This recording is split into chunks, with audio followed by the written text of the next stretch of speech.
संस्कृति सुवास शिवलिंग का प्राकट्य। क्या आपको पता है शिवलिंग का प्राकट्य कैसे हुआ? शिव पुराण में कथा आती है कि ब्रह्मा जी ने सृष्टि की रचना की और विष्णु जी ने पालन का भार उठाया। एक समय दोनों देवों को हुआ कि हम दोनों में श्रेष्ठ कौन, सृष्टिकर्ता बड़ा कि पालन करने वाला बड़ा। दोनों में बौद्धिक खिंचाव शुरू हो गया। इतने में वहां करोड़ों सूर्यों के तुल्य एक अद्भुत तेज पुंज प्रकट हुआ, जिसका विस्तार आकाश और पाताल दोनों तरफ बढ़ा।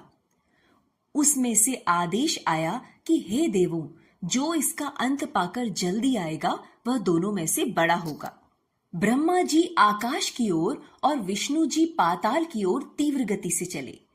कई युगों तक दोनों ने उसका अंत पाने का प्रयास किया, लेकिन उस अद्भुत तेज तत्व का कोई आदि अंत न था। आखिर दोनों देव थक गए और हार के वापस आ गए। दोनों के बड़प्पन ढीले हो गए। दोनों अब उस तेज पुंज की स्तुति करने लगे। उसी तेज पुंज को शिवलिंग कहा गया। शिवलिंग अर्थात शिव का प्रतीक, जिसका कोई अंत और आदि नहीं। शिव तत्व अनंत अनादि है।